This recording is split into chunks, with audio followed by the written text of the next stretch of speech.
परिचय। अरुणा अपने दोस्तों के साथ बाहर खेल रही है। उसे सड़क पर एक ब्लेड पड़ा मिलता है। उसने इसे उठाया और इससे एक पत्ती काटने की कोशिश की। उसे पता चले इससे पहले ही उसकी उंगली कट गई।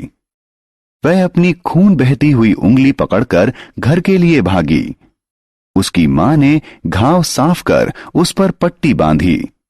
प्राथमिक उपचार करने के बाद वह अरुणा को चिकित्सक के पास ले गई। इस पाठ में हम प्राथमिक उपचार के बारे में जानेंगे।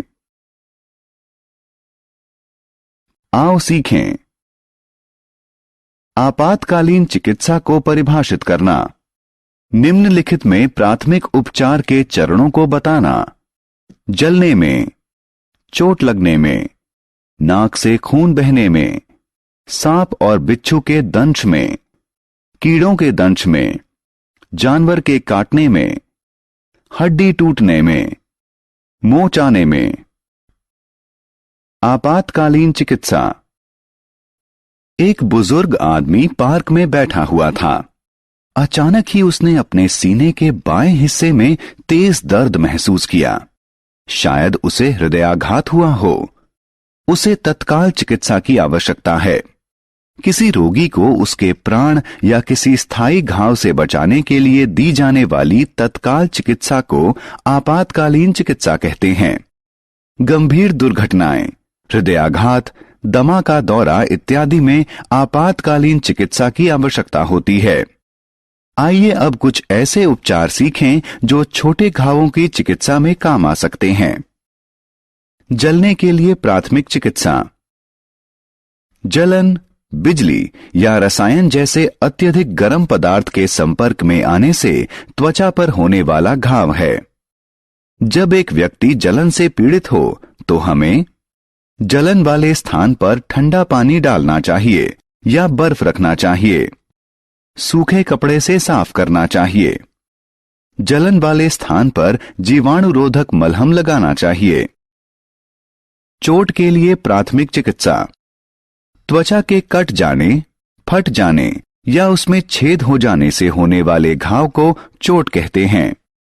जब चोट से खून निकले तो चोट को साफ पानी और साबुन से धोएं।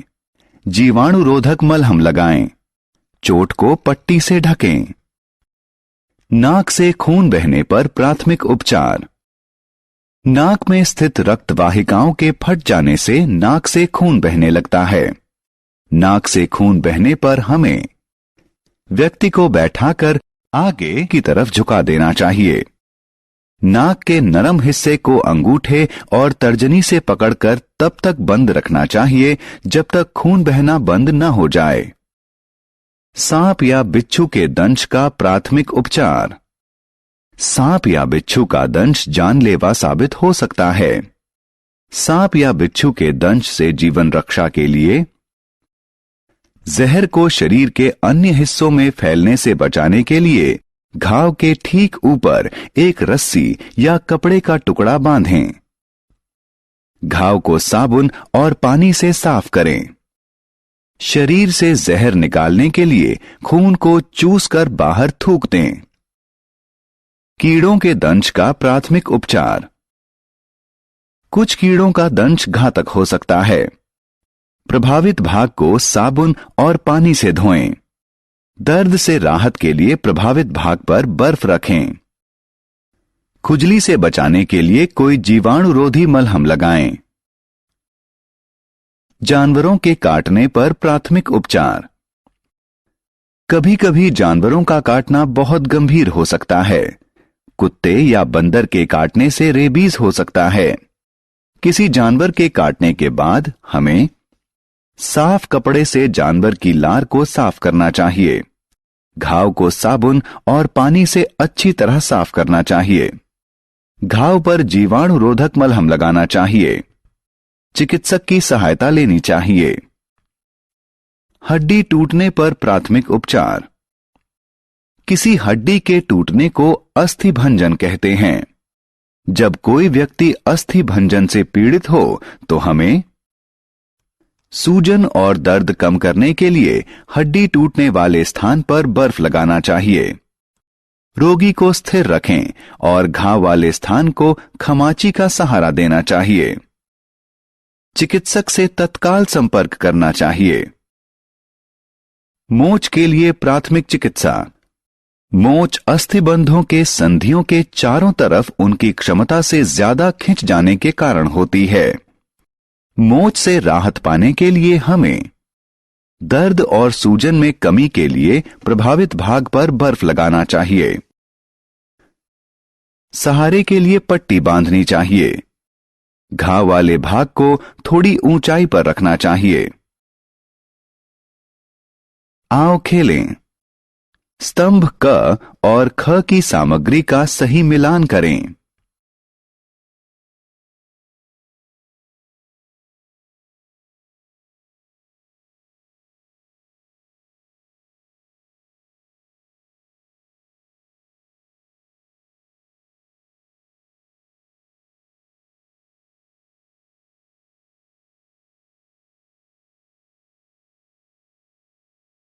हमने क्या चर्चा की?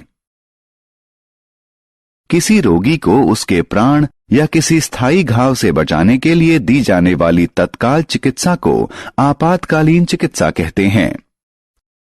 बिजली या रसायन जैसे अत्यधिक गर्म पदार्थ के संपर्क में आने से त्वचा पर होने वाला घाव जलन कहलाता है।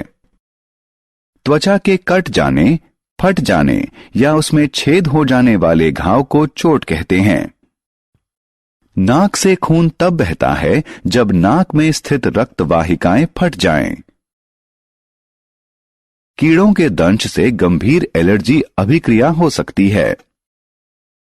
अस्थिभंजन अस्थियों में होता है। अस्थिबंधों और रक्त वाहिकाओं के खिंचाव को मोच कहते हैं।